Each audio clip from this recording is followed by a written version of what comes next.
বাসের মধ্যে বিক্ষোভ, সেই ছবি দেখাবো রাজীব। शाही नहीं चलेगी, नहीं चलेगी, नहीं चलेगी। मोदी हटाओ, देश बचाओ, मोदी हटाओ, देश बचाओ, मोदी शाही दूर हटाओ, दूर हटो। বাসের মধ্যে বিক্ষোভ, যেরকম রাজীব আমাদের জানাচ্ছিল, বাসে যখন তাদেরকে নিয়ে যাওয়া হচ্ছিল এবং কাছেই থানা এবং সেখানেই তারা মোদি হাটাও দেশ বাঁচাওয়ের স্লোগান তুলেছেন। বাসের মধ্যে বিক্ষোভ তৃণমূল কংগ্রেস প্রতিনিধি দলের। बदल दो, बदल दो, सीबीआई चीफ बदल दो, बदल दो, बदल दो, आईटी चीफ बदल दो, बदल दो, बदल दो, इनायत चीफ बदल दो, बदल दो, बदल दो, ईडी चीफ बदल दो, बदल दो। এনআইএ চিফের বদলি চাই, ইডি প্রধানের বদলি চাই, এমনই দাবি তুললেন বাসের মধ্যে। সেই ছবি আমরা দেখালাম রাজীব।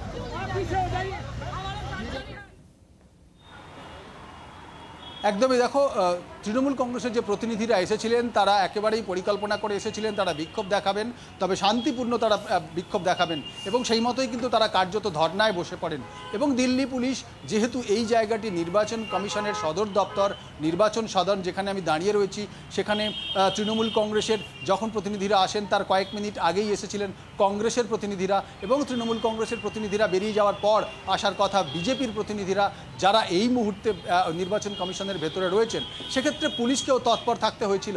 পুলিশের তরফ থেকে এই জায়গায় ধর্নায় বসার অনুমতি না থাকায় তাদের উঠে যেতে বলা হয় এবং তারা বলেন, আমরা শান্তিপূর্ণভাবে বিক্ষোভ দেখাচ্ছি, আমাদের দাবি যতক্ষণ না মানা হবে আমরা 24 ঘন্টা টানা ধর্নায় বিক্ষোভে বসবো। একদমই রাজীব। শেষ প্রশ্ন, কোথায় এখন রয়েছেন তারা, কি আপডেট, শেষ আপডেট? প্ল্যাকার্ড পোস্টারগুলি, তারপর জাফরপুর পুলিশ স্টেশনে নিয়ে যাওয়া হচ্ছে আটক তৃণমূল কংগ্রেসের প্রতিনিধিদের। জাফরপুর পুলিশ স্টেশনে তাদের সন্ধে পর্যন্ত রাখা হতে পারে, সন্ধ্যের পর ছাড়া হতে পারে, এখনও পর্যন্ত বিষয়টি স্পষ্ট নয়। তবে দিল্লি পুলিশ জানাচ্ছে যে তাদের সঙ্গে কোনো দুর্ব্যবহার করা হয়নি, তাদের আটক করা হয়েছে মাত্র, তাদের কাউকে গ্রেপ্তার করা হয়নি এবং তাদের বসিয়ে রাখা হচ্ছে এবং জাফরপুর পুলিশ স্টেশনে নিয়ে গিয়ে আবারও তাদের বসিয়ে রাখা হবে।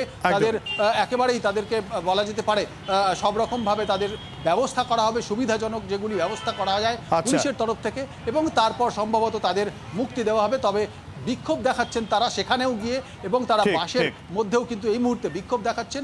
যে ছবি আমরা দেখতে পাচ্ছি যে তৃণমূল কংগ্রেসের প্রতিনিধিরা তারা যেহেতু তাদের মন্দির মার্গে নিয়ে যাওয়ার কথা বলা হয়েছিল, সেখান থেকে একেবারে দিল্লির শেষ প্রান্তে জাফরপুর পুলিশ স্টেশনে নিয়ে যাওয়ায় তারা সেখানেও কিন্তু বিক্ষোভ দেখাচ্ছেন। একদম, অনেক ধন্যবাদ রাজীব। আমরা আরো আপডেট দেবো জাফরপুর পুলিশ স্টেশনের পর কি বক্তব্য উঠে আসে আমরা অবশ্যই নজর দেবো। বাংলার আওয়াজ, বাঙালির আবেগ, জি 24 ঘন্টা।